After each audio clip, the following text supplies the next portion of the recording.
wash this dish. Good. Oh, you're gonna wanna use the sponge. Use the sponge.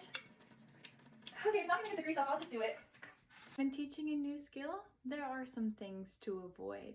Do not repeat a direction without providing additional support. Repeating yourself once or twice is fine, especially if you really truly think they didn't hear you, but providing an additional cue or demonstration will definitely improve that learner's ability to comprehend. Do not take over the task. Sometimes we're in a rush. I understand the desire to take over, but it only decreases independence. So please be patient. Take the time to teach them. This last one is something that not a lot of people think is important, but it might be the most important. Do not interrupt a thought or an action unless the learner is hurting themselves or others. It is most beneficial for the brain to let that learner fully make a mistake and then implement the new cue or redirection or routine. Do not correct until they are fully finished making their mistake. I'm going to attempt drawing why that is better for the brain. We as human beings are creating these neural pathways whenever we do anything.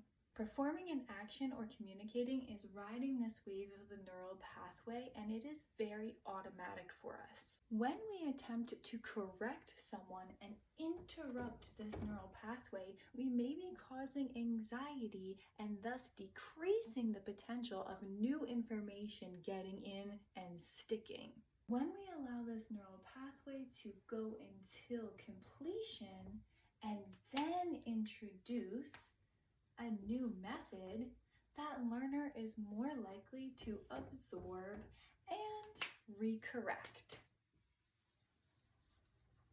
This is especially true for our neurodivergent learners who become extremely anxious and dysregulated when a pathway is disrupted in the middle of performance. The best thing for them is to let them finish their mistake and then introduce them to ways of changing their behavior.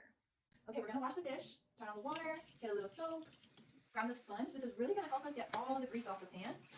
I'm gonna go in circles. You try. Nice and fast, good job. What do you think we should do next?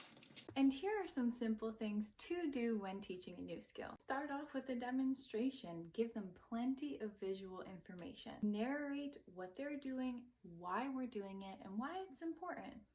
Everybody feels more comfortable when they understand the purpose of why they're doing something.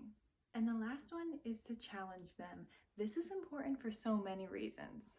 Asking them questions like, why are we doing this? Or what do you think comes next? Promotes independence and understanding of the task. It helps them feel more involved, and they're more likely to do it in that safest way in the future. Teaching a learner a new skill takes a lot of patience and a lot of repetition, so try to enjoy the ride and do your best to be neurodiversity affirming.